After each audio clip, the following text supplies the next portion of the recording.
Većina preduzetnika misli da profit znači uspeh. Ali pravu priču priča keš, novac koji stvarno uđe i izađe iz firme. Možeš biti na papiru u plusu, a da propadneš jer ti je nestalo para u pogrešnom trenutku. Hajde da za par minuta razumeš cash flow, i to na primjerima. Zamisli da si prodao robu za 50.000 dinara. Zvuči odlično, zar ne? Ali kupci ti odmah plate samo 20, ostalo za koji dan. A plate, kirija i dobavljači ne čekaju. Zato zapamti, faktura ne plaća račune, novac plaća. Baš zato mnoge firme koje su u plusu ipak muku muče sa parama. Cash flow izveštaj je kao izvod tvog poslovnog računa. Ne gleda profit sa papira, nego samo pravi novac. Koliko je ušlo, koliko izašlo i kada. Jer nije bitno kad si prodao, nego kad si naplatio. Kad ovo razumeš, nema više iznenađenja i propuštenih plaćanja. Operativni tok je keš iz svakodnevnog posla.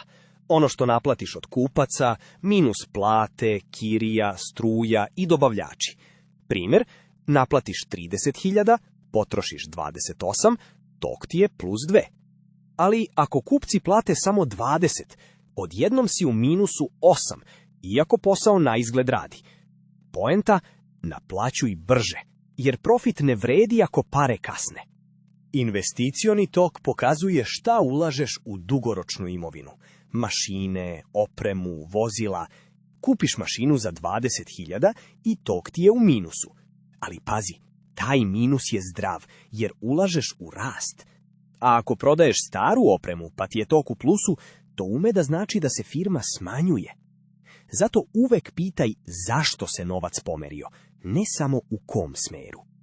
Finansijski tok je novac od kredita, investitora ili tebe samog i ono što vraćaš. Investitor ubaci 30.000 plus. Uzmeš kredit, opet plus. Ali kad vraćaš ratu i kamatu ili sam izvučeš pare za sebe, to je minus. Ovaj tok ti jasno kaže koliko firma zavisi od tuđeg novca. Zdrava firma vremenom sve manje zavisi od kredita, a sve više od sopstvenog posla. Ako imaš jak operativni tok, a financijski ti je u minusu, to je super. Vraćaš dugove i postaješ svoj gazda. Ali ako se stalno zadužuješ da pokriješ svakodnevne gubitke, to je znak za uzbunu.